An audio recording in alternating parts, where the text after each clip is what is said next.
성경 봉독하겠습니다. 마가복음 6장 32절에서 44절 말씀입니다. 마가복음 6장 32절에서 44절 말씀입니다.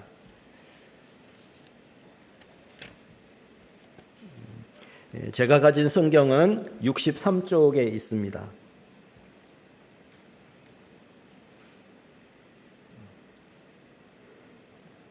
제가 하나님의 말씀을 봉독하겠습니다. 이에 배를 타고 따로 한적한 곳에 갈새 그들이 가는 것을 보고 많은 사람이 그들인 줄 안지라. 모든 고을로부터 도보로 그곳에 달려와 그들보다 먼저 갔더라. 예수께서 나오사 큰 무리를 보시고 그 목자 없는 양 같음으로 인하여 불쌍히 여기사 이에 여러 가지로 가르치시더라.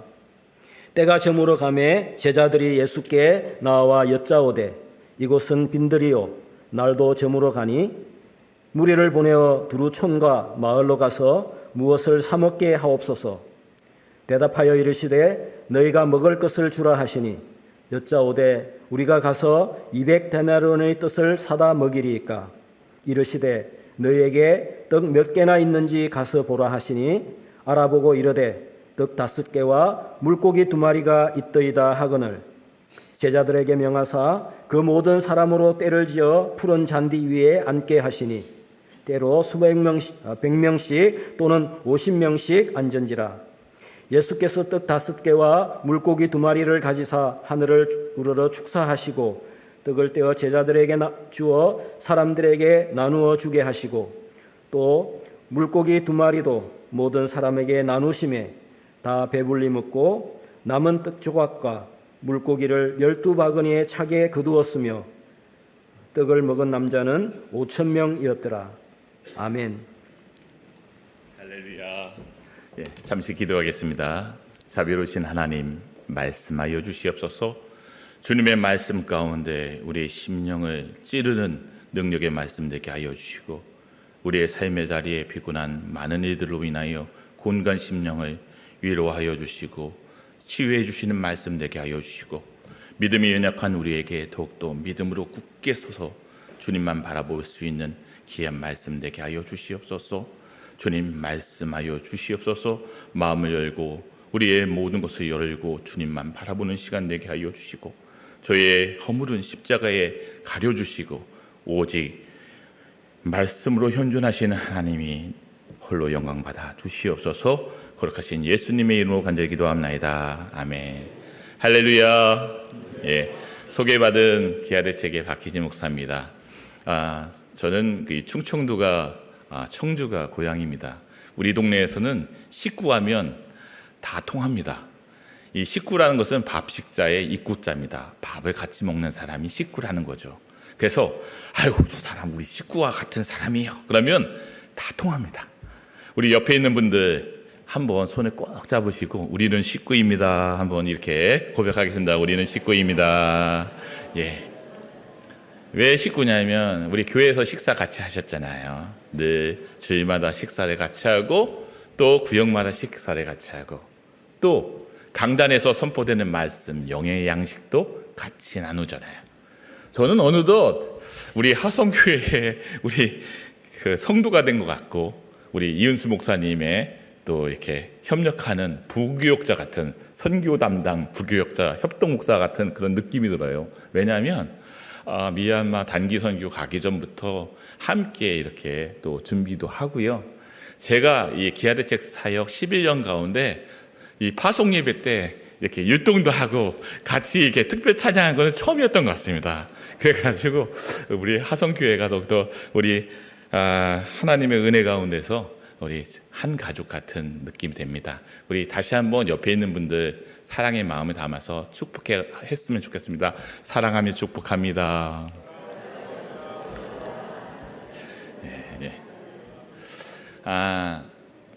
길이라는 게 있습니다. 사람이 다니는 길을 인도라고 하잖아요. 그렇죠? 차가 다니는 자동차나 버스가 다니는 길을 뭐라고 하죠? 차도 아니면 찻길이라고 하죠.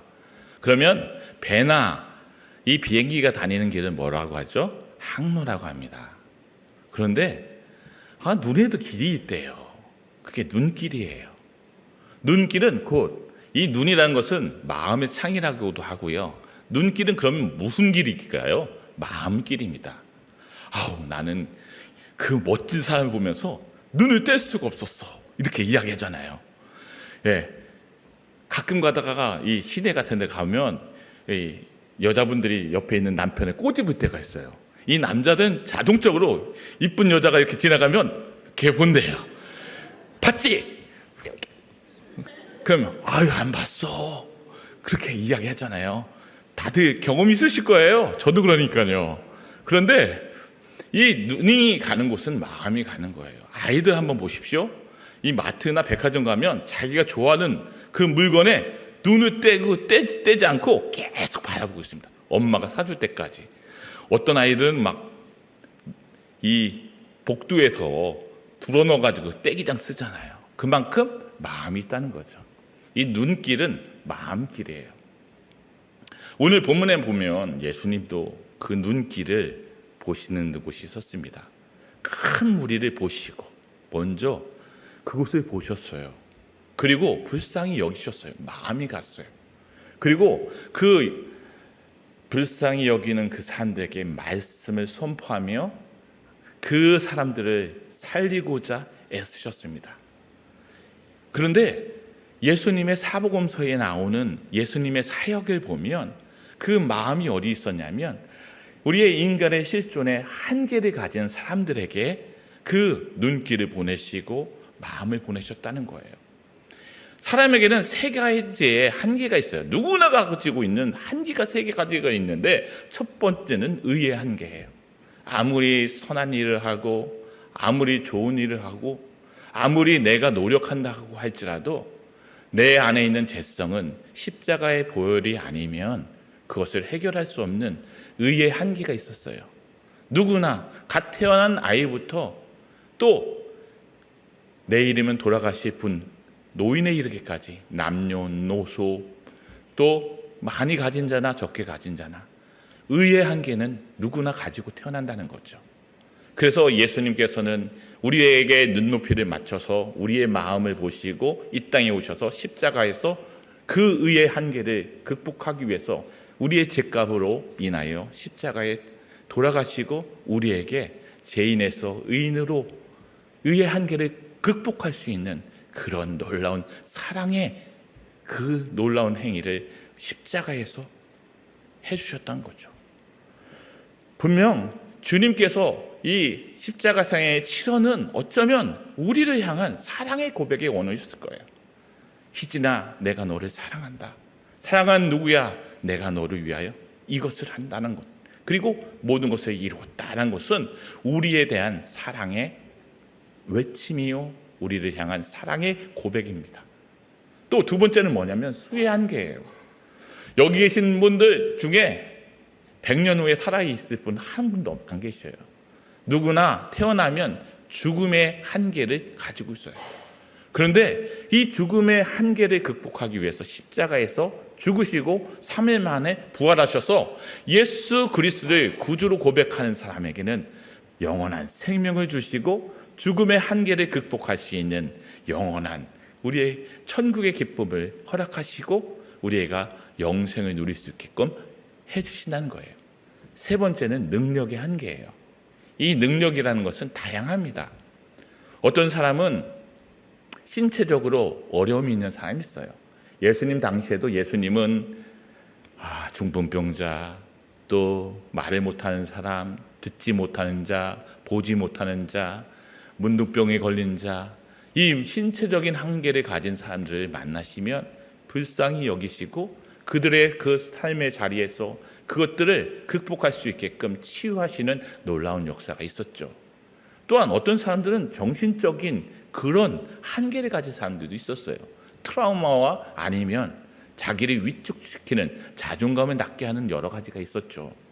삭개오와 같은 사람들에게는 주님께서 그 삭개오의 집에 가면서 그에게 키 작고 세리장이었던 그리고 모든 사람들에게 따돌림이 당했던 그 삭개오에게 다시금 용기를 주며 구원의 그런 반열에 들어가게 하신다는 거죠. 저는 가끔 상상해 보았어요.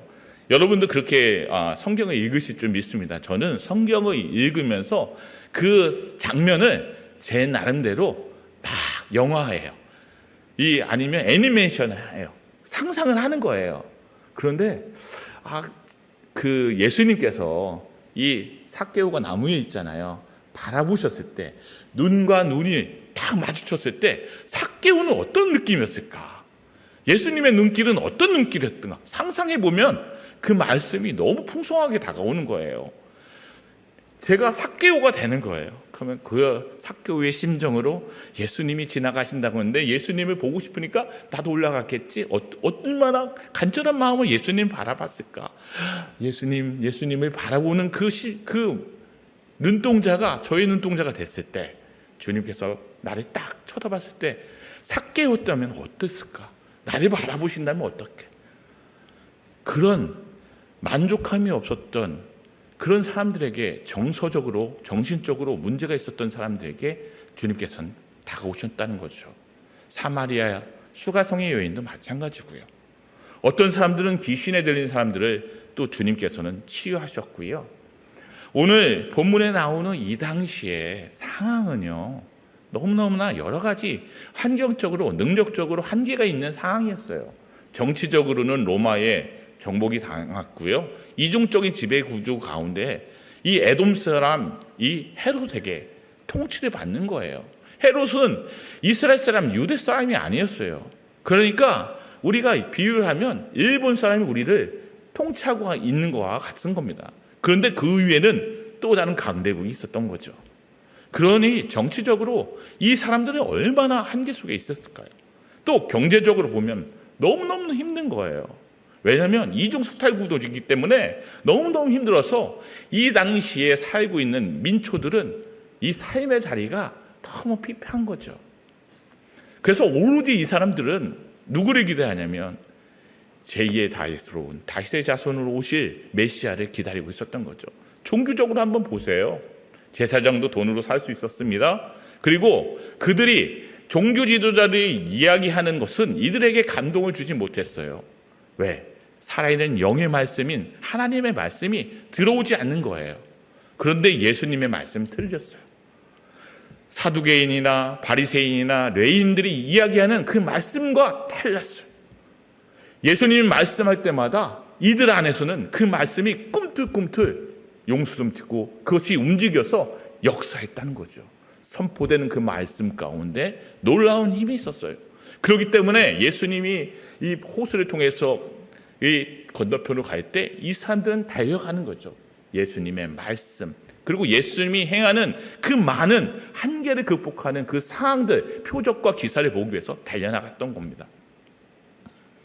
또 이 당시에는 여러 가지 갈등 속에서 이들 스스로의 삶의 자리에 여러 가지 문제로 인해서 스스로 한계에 갇혀 있었던 사람입니다. 오늘날 우리의 삶의 자리도 마찬가지잖아요. 어떤 분들은 경제적으로 어렵고요. 어떤 분들은 육체적으로 곤고하고 아프고 우리 기도의 제목에 있는 우리 권사님처럼 또 간이 안 좋아서 아니면 노년이 돼서 이 움직일 수 있는 그런 힘이 없어서 집에서 누워 계시는 분도 있을 수도 있고요. 또 여러 가지 신체의 환경 속에서 어려움이 당하는 분들이 있고 또 우리 정치 요즘 이야기하면 너무 복잡하잖아요. 사회적으로 지금 경제적으로 너무 어려운 분들이 있어요. 그런 여러 가지 삶의 자리도 누구나 오늘날도 우리에게 있다는 거죠. 또한 미얀마요. 미얀마는 우리하고 어쩜 그렇게 비슷한지 모르겠어요. 영국의 압제를 당하고요. 영국의 식민지로 있다가 2차 세계대전 때는 일본이 침략을 해서 일본이 인도를 진출하기 위한 교두보로 이 버마, 지금 미얀마를 정복했습니다. 그 이후에 독립이 했지만 여러 가지 혼란 상황 가운데 계속해서 군부가 그 땅을 지금 다스리고 있잖아요. 가봤더니 우리 선교사님 이야기했는데 물가가 기존보다도 2-3배 올라가지고 그 서민들은 너무너무 힘든 거예요. 그 삶의 자리, 저희가 너무 감사의 조건이 많잖아요. 우리 팀들도 같이 가서 봤지만 그들의 삶의 자리는 진짜 요만한 2평짜리의 그곳에 5명, 8명 그런 아무것도 갖춰지지 않는 곳에서 살아가는 그 사람들. 오늘날도 그 현장 속에서 한계, 아까 우리 찬양 인도자에 하셨던 우리 찬양 인도자가 말씀하신 광야와 같은 삶의 자리가 한계가 있는 곳이 있었다는 거죠. 특별히 오늘 본문의 말씀은 더구나 시간적인 한계와 공간적인 한계가 있어요. 때가 어느 때라고 이야기하고 있죠. 우리 한번 읽어볼까요? 우리 때가 어느 때인지 한번 보겠습니다.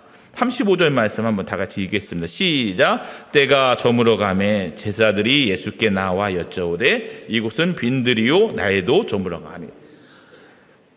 저물어 가는 때, 날이 저물어 가는 거예요. 아침도 아니에요, 한낮도 아니에요. 이제 해가 서산으로 기우는 밤이 오는 때예요. 또 장소적인 그런 공간의 한계가 있었어요. 어디라고요? 도시가 아닌 빈들이었어요. 그런데 중요한 것은요, 누구나 한계를 가진 많은 사람들이 있지만 성경에도 나타나듯이 오늘날도 믿음의 사람들의 자리에, 삶의 자리는 광야 같아 할지라도 하나님께서 많은 믿음의 사람은 광야를 보내시잖아요. 모세도 갔어요, 다윗도 갔어요, 세례 요한도 갔어요, 예수님도 갔어요, 사도 바울도 갔어요. 그런데 중요한 것은 그 광야와 같은 한계의 자리가 기회의 자리라는 거예요. 어떤 자리냐면 예수님을 만나고 하나님을 만나는 자리. 하늘을 우러서 앙천할 때 활천이 되는, 살아 움직이는 그 하늘을 바라볼 수 있는, 역사하시는 하나님이 일하시는 것을 목격할 수 있는 그 자리가 되었다는 겁니다. 오늘 본문 베세다 광야가 바로 그런 자리예요. 여러 가지 한계를 가지고 있는 우리에게 기회의 자리가 되고 더욱더 하나님의 역사하심을 바라볼 수 있는 자리가 된다는 겁니다. 중요한 것은 그 자리에 누가 있었다는 거죠? 문제 현장, 한계 현장에 예수님이 계셨기 때문에 가능했다는 겁니다. 우리가 왜 선교를 할까요? 선교 가서 특별히 우리는 기아대 측은 미션 NGO입니다. 선교사님들과 통해서 떡과 복음을 전하고 있습니다. 많은 단체들이 떡만 주고 있지만 저희는 복음을 더욱더 강조하면서 함께 30년 이상 그곳에서 떡과 복음의 역할을, 그 사역을 가지고 선교사들을 통하여 복음을 제시하는 것이 무엇일까요? 중요한 것은요, 문제 현상의 유괴 문제를, 그 안에서 그 유괴 문제를 많은 것들을 이렇게 제고할 수 있어요. 그런데 예수님의 사역도 보면 유괴 문제, 여러 가지 그 질고와 정신적인과 그런 또한 영적인 부분에서, 그리고 상황적인 여러 가지 한계 속에서 그 부분 모든 것들을 잘 정리해 주세요. 치료해 주시고 또 제자리로 돌아가게 하시고 말씀으로 위로해 주시고 다시금 일어나게 하고, 결국적으로 예수님은 구원의 문제를 건드려 주시면서 영의 회복을, 그리고 가장 중요한 것은 신앙, 믿음으로 하늘을 바라보며 믿음으로 쓰게 만드셨다는 거죠. 오늘날도 마찬가지입니다. 위대한 사람이라는 건 어떤 사람일까요? 세상이 이 사람 사람다워, 참 훌륭한 사람이야 이야기하는 사람들은 어떤 사람이에요? 인성이 훌륭한 사람이에요. 저 사람 착해. 저같이요. 죄송합니다. 우리 사모님이 아닌 것 같다 이렇게 얘기하시는 거 바라보시는 것 같은데, 인성이 좋은 사람. 그 사람 법 없이도 살 사람이야. 또 감성. 예전에는 지성님, 또 지성도 있죠. 지성. 저 사람 IQ가 좋아. 근데 요즘은 사회가 요구하는 EQ가 좋아야 돼요. 감성 지수가 좋아야 돼. 저 사람은 똑똑할 뿐만 아니라 가슴이 따뜻한 사람이야. 머리는 아주 샤프하고 합리적으로 이성적이고 아주 지식이 충만한 사람이야. 근데 가슴까지 따뜻해. 인성, 지성, 감성. 거기다가 이것들이 다 갖추고 있는데 몸이 약해서 맨날 아프면 안 되잖아요. 체력까지 같은 튼튼한 사람을 딱 보면 이 사람 진짜 남자 중에 남자야, 여자 중에 여자야, 훌륭한 사람이라고 이야기하잖아요. 그런데 우리는 크리스찬이잖아요. 하나님이 보시기에 가장 훌륭한 인간은 뭐냐면 이런 인성, 지성, 감성, 체력 플러스 가장 중요한 영성입니다. 중요한 것은 뭐냐면 한계를 극복할 수 있는 것은 많은 광야와 같은 삶의 자리에서 비록 현실적으로 벗어날 수는 없고 변하는 것들은 없을지라도 그 자리를 이겨낼 수 있는 것은 예수 그리스도가 그 삶의 중심에, 그들의 중심에 있으면 그곳이 천국이 되고요, 그것들이 통하여서 새로운 역사들이 일어난다는 거죠. 화성교회가 닭기다 센터를 위해서 지원해 주시고 기도해 주시고 물질로 삶의 자리에서 얻은 것 보시면 우리 어려운 가운데서도 땀과 눈물과 기도와 삶의 자리에 이야기가 있는 것. 3만 원이면 많으면 많고 적으면 적을 수도 있지만 누구나 그것은 3만 원이라는 것은 다양하게 가장 귀중한 거예요. 귀중한 것들이 녹여져서 그곳에 보내져 있을 때 그 안에서 그 우리 아이들이 인성과 지성과 감성과 체력만 좋은 아이가 아닌 그의 삶의 자리, 희망이 없는 그 한계 속에서 내 삶의 자리가 불규권이잖아요. 그러니까 눈의 사상을 보니까 아유 지금은 어렵지만 내가 여기 착하게 잘 지내서 나중 인생은 내가 다시 태어나면 좋은 인생을 살 거야 라는 것이 아니라 현실적으로 삶의 자리에서 예수 그리스도를 통하여서 그 자리가 박차고 나갈 수 있는 디딤돌이 되고요, 그 걸림돌이 아니라 더 도약할 수 있는 티핑 포인트가 될 수 있는 예수 그리스도가 그의 삶의 자리에 전해지게 된다는 거예요. 이번에 가서 우리 닭게다 센터에 가서 저는 깜짝 놀랐어요. 아이들이 찬양을 하는데요, 진짜 열정적으로 찬양하고 기도하는 그 우리 박지원 목사님이 십자가의 이 손목뒤로 색깔별로 해서 복음을 제시하고 함께 하는데요, 제가 그 사진 담당했어요. 그래서 사진을 찍는데 간절히 기도하는 그 아이들의 모습을 보면서 야, 미얀마도 미래가 있다고 느꼈어요. 중요한 것은 선교사님들이 이 땅에 와서 한국에 와가지고 사람을 키웠잖아요. 초창기에는 우리 정부가 고종 황제부터 이 정부가 포교에 대한 선교에 대한 것들에 반대를 하니까 병원과 학교와 여러 시설들을 만들어가지고 사람들을 불러 모았어요. 그 사람들 또한 복음을 제시하면서 천천히 여러 가지 한계가 있었지만 그들에게 예수 그리스도의 복음을 전했을 때 그 복음이 우리 한반도를 복음의 이 동방의 예루살렘이라고 칭할 정도로 복음화를 이루어냈잖아요. 저는 꿈꿔봅니다. 우리 하성교회에 우리 성도님들이 기도해 주시고 내어주시는 것이 통해서 그들이 복음을 제시하고 그들의 삶의 자리에 맞는 장애물들과 그런 한계들이 오늘 본문에 나온 것처럼 시간적, 공간적 한계를 뛰어넘고 더욱더 그 아까 말씀드린 건 여러 가지 한계들을 모든 것을 뛰어넘을 수 있는 그런 믿음의 사람들이 1명, 2명 나왔을 때 그 미얀마가 그리스도의 복음으로 가득 찰 수 있는 그날을 꿈꿔봅니다. 그 일을 누가 하냐면 우리 하성교회 성도님 한 분 한 분이 하고 계시다는 거죠. 성경에 보면요, 위대한 사람들이 엄청 나와요. 그러나 성경에 보면 이름 없이 빛도 없이 밤 하늘에 있는 큰 별들이 있습니다. 저거 북두칠성, 저건 오리온자, 저건 십자성 이야기하시는 별자리가 있죠. 그러나 은하계에는 많은 은하가 있는데 우리가 알지 못하는 수많은 별들이 있어요. 그래서 멋진 은하수가 되잖아요. 그것처럼 하나님의 일의 역사도 오늘도 사람을 통해서 역사하시는데 여러분들이 내어놓은 것들이 그런 놀라운 일을 역사들을 만들어가길 축복합니다. 성경에 보면요, 이름 없이 빛도 없이 하나님의 일에 쓰임받는 수많은 사람들이 있었어요. 그 사람들이 중요하지 않았을까요? 중요했습니다. 하나님의 구속사의 큰 일들을 감당했다는 거죠. 오늘날도 선교의 역사 가운데 그런 역사들이 여러분을 통해서 함께하길 축복합니다. 근데요, 제자들이 나와요. 소년이 나오죠. 오병이어의 기적에는 내어놓은 게 있었잖아요. 제자들은 이 앞에 보면 6장에 보면 예수님이 이렇게 보내요. 전도대로 귀신도 쫓아내고요, 놀라운 일들을 행하고 와요. 얼마나 고무됐을까요? 밥 먹을 그런 겨를도 없이 와가지고 그것들 보고합니다. 그리고 예수님께로 와서 예수님이 희워라 하니까 간 거죠.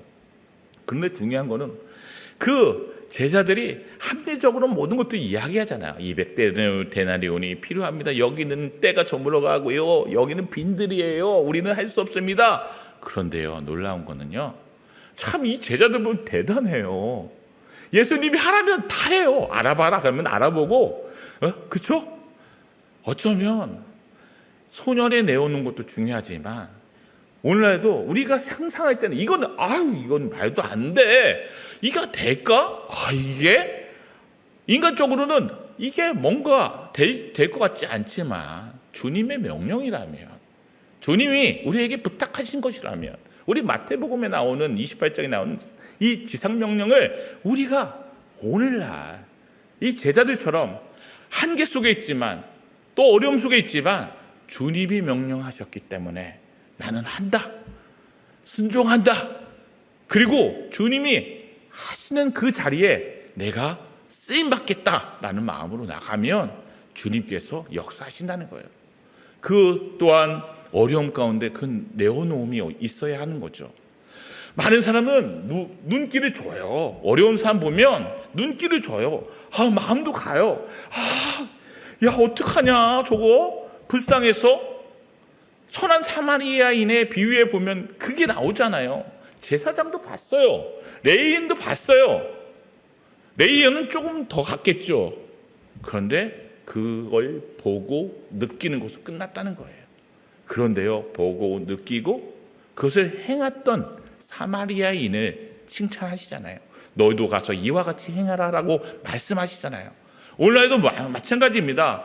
여러 가지 한계와 상황 가운데 어려움이 있는 그 땅을 우리가 알고 품고 있습니다. 이제는 내어놓을 때 하나님께서 역사하시는 거죠. 문제의 자리에 주님께서 그것을 보시고 진짜 제자들은 주님이 계시면 문제가 되지 않는다는 것을 수차례 그 기적과 기사를 보았지만 의심하고 있잖아요. 그럼에도 불구하고 주님께서는 그 내어놓는 것을 보고 하늘을 우러러 축사하십니다. 하늘을 우러러 봤다는 거, 앙천하셨다는 거죠. 그리고 기도하셨어요. 그리고 떡을 떼기 시작했어요. 그런데 놀라운 기적은요, 예수님께서 나눌 때 떡이 나눌 때 놀라운 역사가 일어나지만 또한 제자들이 그것을 나눌 때 계속해서 놀라운 역사들이 이루어졌다는 겁니다. 오늘날 우리 하성교회에 또 담임 목사님이신 이은수 목사님과 당회와 재직과 우리 성도님들이 주님을 우러러보며 우리가 하고 있는 이 주님이 명하신 것을 임을 인정하면서 순종하면서 이 일들을 계속해서 나갈 때 미얀마에 놀라운 일들이 있을 줄 믿습니다.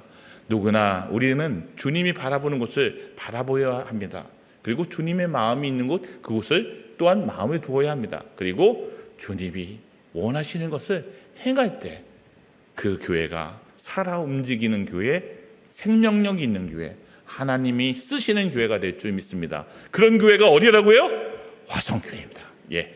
그래서 우리 기화대책과 함께 떡과 복음의 사역에 동역해 주시는 화성교회가 저의 식구고요. 제가 늘 기도하는 교회고요. 함께 주님의 명령을 함께 이루고자 나가는 그런 동역교회임을 믿습니다.